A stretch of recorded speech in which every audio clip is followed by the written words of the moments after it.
એક કર્મચારી ઘણા સમયથી જો કામ કરતો હોય તો સ્વાભાવિક રીતે માલિકને તેના ઉપર વિશ્વાસ બેસી જાય છે અને એ જ વિશ્વાસના આધારે કર્મચારીની ઘરની અંદર પણ અવર જવર થતી હોય છે અને એ જ બાબતને લઈ કર્મચારી એ પણ જાણતો હોય છે કે આર્થિક નાણાંની લેવડ દેવડ કઈ જગ્યાએ અને કેવી રીતે થાય છે।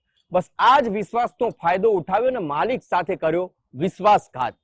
સુરતના મહિધરપુરાની અંદર એક કર્મચારીએ ચોરી કરી, જો કે પોલીસે માત્ર 48 કલાકની અંદર જ અંસારીને મુદ્દામાલ સાથે પકડી પાડ્યો।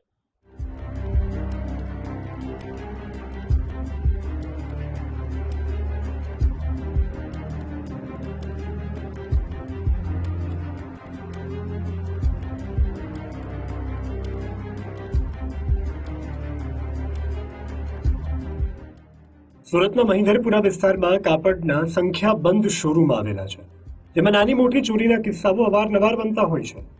જોકે મોટાભાગના ચોરીના કેસો પોલીસ ગણતરીના કલાકોમાં ઉકેલે છે। 19 ઓગસ્ટે મોડી રાત્રે મહિધરપુરાના બેગમવાડી સ્થિત મિલાન ટેક્સટાઇલ માર્કેટના બીજા માળે આવેલા કાપડના શોરૂમમાં ચોરી થઈ। રબ્બાની ફેબ્રિક્સને નિશાન બનાવી અને તસ્કરોએ કેશ કાઉન્ટર તોડી 10 લાખ રૂપિયા ચોરી અને ફરાર થયા।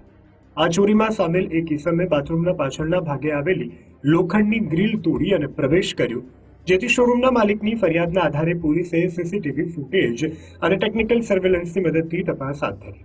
કાપડના શોરૂમમાં સફળતાપૂર્વક અંદર પ્રવેશવાથી માંડી અને કેશ કાઉન્ટર તોડવા સુધીનો ઘટનાક્રમ જોતા પોલીસને કોઈ જાણભેદુ વ્યક્તિની સંડોવણી હોવાની પાક્કી આશંકા થઈ, જેના આધારે પોલીસે શોરૂમના માલિક અને અન્ય સ્ટાફની પૂછપરછ હાથ ધરી।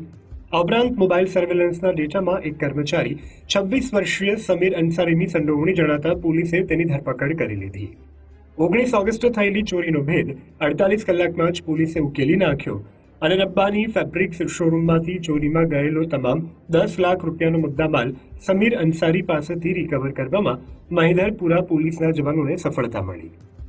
और सीसीटीवी एनालिसिस करने पर पता लगता है कि जो चोर है वो देर रात को जो बाथरूम के पीछे का एक लोहे की जाली है उसको तोड़कर दुकान में एंट्री करता है और एंट्री करने के बाद वो जो कैश काउंटर है उसको तोड़कर वहाँ से पैसे चोरी करके लेके जाता है। तो अलग अलग एनालिसिस करने पे जो हमें चेहरा आइडेंटिफाई हुआ तो आरोपी का नाम जो है वो समीर जमाल अंसारी है।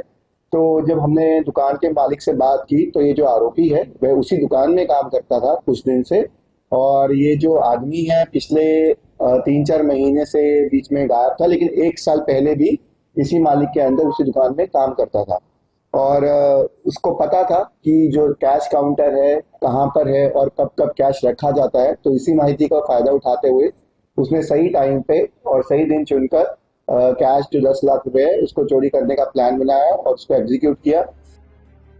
આરોપી રબ્બાની ફેબ્રિક્સમાં જ કામ કરતો હોવાથી તે અંદર પ્રવેશતાની સરળ રીત અંગે જાણકારી ધરાવતો હતો। આ ઉપરાંત સીસીટીવી કેમેરાના ફૂટેજથી બચવા સમીર અંસારીએ પૂરતી તકેદારી રાખી, પરંતુ બેગમવાડી સ્થિત મિલાન ટેક્સટાઇલ માર્કેટના રસ્તા ઉપર લાગેલા એક સીસીટીવી ફૂટેજમાં સમીર અંસારી ઝડપાઈ ગયો। આ ચોરીમાં અન્ય કોઈની સંડોવણી હોવાની શક્યતા હાલ પૂરતી જણાતી નથી, પરંતુ સમીર અંસારીએ ચોરીનું પ્લાનિંગ ક્યાંથી અને કેવી રીતે બનાવ્યું તે અંગે पुलिस आखिरी पूछपरछ हाथ धरी है। डिटेल उसका पूरा नाम है समीर जमाल अंसारी, 26 साल का है और माननगर सूरत में ही रहता है। और जब हमने उससे क्रॉस क्वेश्चन किया तो पूछा जो रिकवरी का माल है वो कहाँ पे है, उसके पास ही था और जितना भी कैश चोरी हुआ था 10 लाख रुपए वो पूरी तरीके से लोकल पुलिस स्टेशन ने रिकवर कर लिया है।